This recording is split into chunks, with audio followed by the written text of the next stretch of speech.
Lari und hier kommt die Michi. Hallo. Also, wir zeigen euch heute, wie man sicher invertet. Für Anfänger. Also, zeigst du uns erstmal bitte, wo es nicht geht. Bitte. Ich nehme Abstand.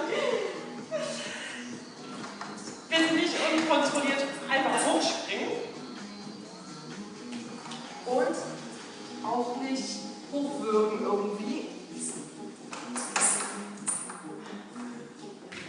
Also wir wollen sicher werden. Darum stelle ich mich einmal vor die Stange. Die Stange muss neben der Wirbelsäule sein. Genau. Und in der Mitte von der Pobacke. Komplett mit dem Rücken an der Stange. Das bringe ich mal zur Seite, dann sehen wir das besser. Also hier passt nichts durch. Aber es passt nur nichts durch, weil die Luft nach vorne gekippt ist und sie den Körper gegen die Stange presst. So. Perfekt. Die Beine sind ein bisschen auseinander und etwas weiter von der Stange entfernt, damit man den Kontakt zur Stange hat. Einmal rum, bitte. Gut. Also zur Seite schön absenken. Stange hier über den Hüftknochen.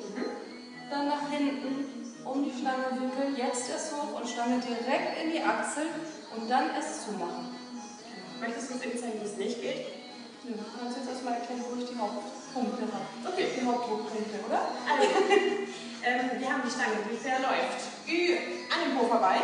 Am besten machen wir die Hose ein bisschen runter, machen wir den Kontakt. Dann über den Hüftknochen hoch und genau in der Achsel.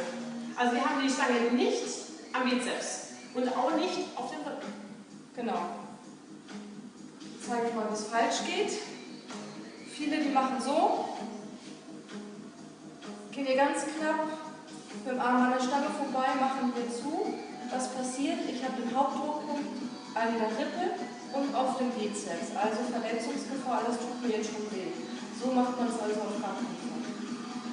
Also okay, ja, richtig. Okay. Hoch an die Stange.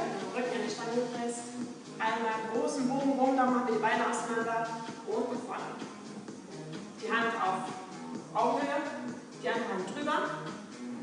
Und mit Kraft hoch.